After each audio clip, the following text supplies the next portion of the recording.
मौजूद हैं मैनपुरी में, और जब मैनपुरी की बात होती है तो इन दिनों सुर्खियों में एक ही नाम है और वो है डिंपल यादव, क्योंकि यहाँ पर समाजवादी पार्टी की प्रत्याशी हैं। इनसे हम बातचीत करेंगे, लगातार चुनावी प्रचार कर रही हैं और किस तरीके से मैनपुरी के मेन मुद्दों को भाप पा रही हैं, इन्हीं की जुबानी समझेंगे। बहुत बहुत स्वागत है Dimple Yadav ji. Thank you so much. अच्छा, ये बताइए, अगर सबसे पहले हम शुरुआत करें, मैनपुरी के बड़े मुद्दे क्या हैं जो आप अब तक भाप पाई हैं, जो आपको लगता है कि कुछ अधूरे काम रह गए और वो अब जनता के सामने आपको पूरे करने हैं, उनको लेकर आप जा रही हैं? मैं समझती हूँ कि आज सभी वर्गों में कहीं ना कहीं नाराज़गी इस बात की है कि रोज़गार नहीं है। सबसे पहली बात तो युवाओं के पास रोज़गार और नौकरियां नहीं है। दूसरी बात है जो महंगाई, जो लगातार महंगाई बढ़ती जा रही है और जिस पे कोई नियंत्रण नहीं हो पा रहा है मौजूदा सरकार द्वारा।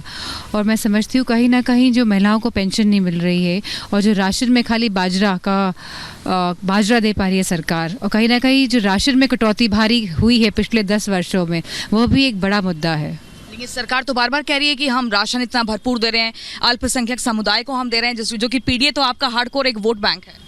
मैं समझती हूँ कि अगर आप गांव-गांव जाएंगे, या तो आप वाकिफ़ नहीं है या आप अनजान बनने की कोशिश कर रहे हैं कि इस बार राशन में खाली बाजरा मिल रहा है, इतनी गर्मी में, और इतना 3rd क्लास क्वालिटी का बाजरा है, और क्योंकि हमको माताओं बहनों ने ला के भी दिखाया है। और मैं समझती हूँ कि मैं अपनी हर मीटिंग में इस बात को एड्रेस कर रही हूँ कि जो 10 साल की पहले की जो व्यवस्थाएँ थी वो कितनी बेहतर थी और जो आज की व्यवस्थाएँ हैं वो कितनी निराशाजनक है कहीं ना कहीं। कि अब आपको एक नया नवेला राजनेता के तौर पे लोग नहीं देख रहे हैं, एक सीजन्ड पर्सनैलिटी जिसे अंग्रेजी में कहा जाता है, उस तौर पर लोग देख रहे हैं। आप अपनी उस जिम्मेदारी को कैसे निभा रही हैं? लोगों के बीच जा रही हैं तो लोग तो घेर लेते हैं, लेकिन कैसे आप उनको आश्वासन दे पाते हैं? नहीं, क्योंकि ये मेरे लिए भी एक नया क्षेत्र है और काफ़ी अब इस बार हम गांव-गांव तक पहुंचने की कोशिश कर रहे हैं, और लोगों में एक उत्सुकता भी है कि वो अपने सांसद को देख लें और बातचीत कर लें और अपनी जो भी दिक्कत है उसे बता दें। तो मैं समझती हूँ कि ये जिम्मेदारी बड़ी है और आई होप कि मैं इसको पूरा कर पाऊँ। लेकिन अगर हम आपके सामने प्रतिद्वंदी की बात करें, जयवीर सिंह, जो कि योगी कैबिनेट में पर्यटक मंत्री भी हैं, और उनके प्रचार के लिए आज तो योगी आदित्यनाथ भी आए, अमित शाह भी आए, और लोगों से कह रहे हैं आप इनका कद बढ़ाइए, इनको बड़ी जिम्मेदारी दीजिए। कैसे आप जाकर उसको काउंटर कर रहे हैं लोगों के बीच?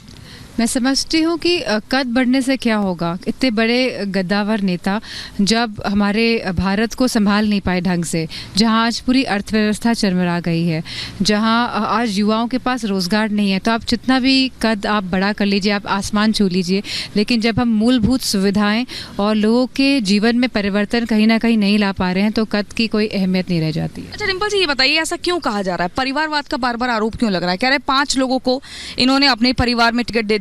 खुद मध्य प्रदेश से मोहन यादव आए और वो कह रहे हैं कि यादव सिर्फ इन्हीं के परिवार में है क्या? पूरे उत्तर प्रदेश में कोई यादव नहीं दिख रहा क्या? मैं समझती हूँ, मुझे लगता है कि कहीं ना कहीं मन में इस परिवार से डर है, क्योंकि लोग बहुत प्यार और सम्मान और आशीर्वाद देते हैं हम सभी को। तो कहीं ना कहीं मैं समझती हूँ इस बात की टीस है कि यही आदर, प्यार और सम्मान दूसरे नेताओं को नहीं मिल पा रहा है। तो इसी वजह से ये दोगुली बातें करते हैं परिवारवाद की।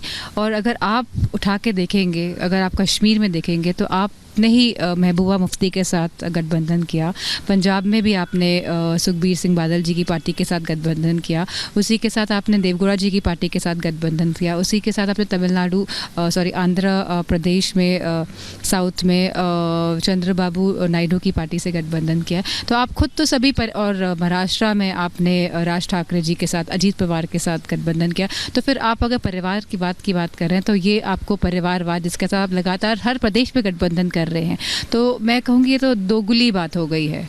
आज जब योगी जी पहुंचे थे, कह रहे थे परिवारवाद और वर्सेस बदलते भारत को आपको देखना है। आपको लग रहा है कि उत्तर प्रदेश बदला है, कानून व्यवस्था यहाँ बेहतर हुई है? क्या महिलाएं यहाँ पर सुरक्षित हैं? क्या एनसीआरबी के आंकड़े निकाल के देखेंगे तो आपको पता चलेगा कि उत्तर प्रदेश में लगभग 50% महिलाओं के साथ जघन्य अपराध के मामले बढ़े हैं, और ये सरकार उन मामलों का संज्ञान नहीं दे रही है। और कई बार तो भाजपा के लोग इस तरह के प्रकरण में सामने आए हैं। तो ये बहुत ही दयनीय स्थिति इसीलिए है क्योंकि सरकार अपनी आंखें मूंद के रखना चाहती है जो वास्तविक में मुद्दे हैं, जहां महिला सुरक्षा भी एक बड़ा मुद्दा है। तो अदिति को घर में बताया गया था कि चुनाव होना है तो अपने मम्मा के साथ प्रचार में जुटना है, या अंदर से आया? क्योंकि अदिति उन दिनों सुर्खियों में आई थी जब उन्होंने अपना 12th टॉप किया था। मैं समझती हूँ कि आपको पता है 12th टॉप किया था, अब ग्रेजुएशन कर सकी है, तो बच्चों के अपना खुद का माइंडसेट होता है और कहीं ना कहीं बच्चों को होता है कि कहीं ना कहीं वो अपने पेरेंट्स को किसी भी रूप में हल्की फुल्की हेल्प कर सके। तो यही विचार के साथ और यही सोच के साथ I think she is come for campaigning. अपने आप को इतना आपने अपडेटेड रखा हुआ है, आपने ऐसा कटाक्ष किया कि बीजेपी एनडीए के गठबंधन आपने देश भर से बता दिए, आपने मुद्दे बता दिए, आपने एनसीआरबी का रिपोर्ट बता दिया। ये सब चीज़ें आप कैसे अपने पास रख रहे हैं? मतलब लगातार गाड़ी में चल रहे हो तो अध्ययन हो रहा है, आप कहाँ से ये सब कंटेंट कंज्यूम कर रहे हैं? नहीं, मैं एक कंटेंट कंज्यूम नहीं कर रही हूँ, बिकॉज़ ये वास्तविकता है, क्योंकि ये जो है पूरा प्रदेश और देश आज झेल रहा है। मुलायम सिंह यादव की हम बात करें, 2022 में जब उनका निधन हुआ था, आप उपचुनाव में आई, जीती, तो सबका कहना था एक सिंपैथी वोट मिल गई है, लेकिन इस बार ऐसा नहीं होगा, इस बार चौंकाने वाले नतीजे आएंगे। आपके हिसाब से चौंकाने वाले नतीजों की परिभाषा क्या है? तो मैं समझती हूँ कि जो आज की पूरी व्यवस्था है हमारे देश में, प्रदेश में, वो चौंकाने वाली ही है। किस तरह से ये जो चंदा वाला जो पूरा कांड खुल के सामने आया है, किस तरह कोविशील्ड जो इंजेक्शन लगा दिया है और अब बता रहे हैं कि इसके बहुत ही गहरे परिणाम हो सकते हैं, कैसे हमारे युवाओं को हार्ट अटैक्स और ब्रेन स्ट्रोक्स का जो मामलों से झेल रहे हैं। तो मैं समझती हूँ सब चुकाने वाले मामले ही हैं, और किस तरह हमारे आज युवा बेरोज़गार दर दर भटक रहे हैं, किस तरह अग्निवीर जैसी योजना लेके सरकार आई है। तो मैं समझती हूँ ये सब चुकाने वाली ही बातें हैं। यहाँ पर हम देख रहे हैं मैनपुरी में, मैं तो पहली बार आई हूँ, इतना ज़बरदस्त तरीके से धूल मिट्टी, दूर दूर तक कुछ मिल नहीं रहा है। हम पूरे रास्ते घूम रहे तो कहीं शौचालय की सुविधा नहीं मिल पाई है। तो आप अगर सांसद बनती हैं तो यहाँ पर मूलभूत सुविधाएं क्या मिलेंगी लोगों को? नहीं, अगर आप यहाँ पे लोगों को जानेंगे तो आपको शौचालय की व्यवस्था अच्छी तरह से मिल जाएगी।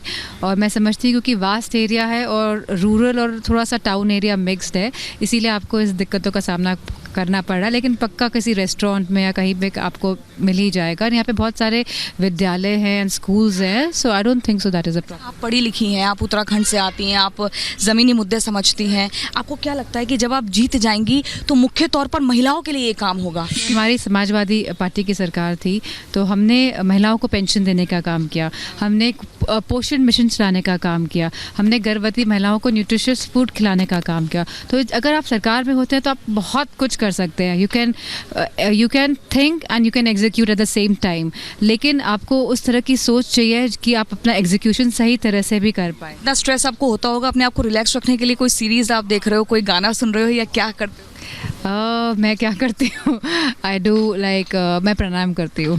अच्छा, योगा करते हो आप डेली बेसिस पे? या I try to do it. तो यही आपकी एक ब्यूटी का राज है? It can be. आप हम लोग तो पूरा मेकअप और करके आए थे, पूरा खराब हो गया, लेकिन आपका नहीं, ये इतनी फ्रेशनेस कैसे? नहीं, ये तो कृपा है। कृपा से आपने ये बताया किस ईश्वर को आजकल ज़्यादा आप पूज रहे हैं, विश्वास रख रहे हैं, जो जीत का आपको लग रहा है आशीर्वाद?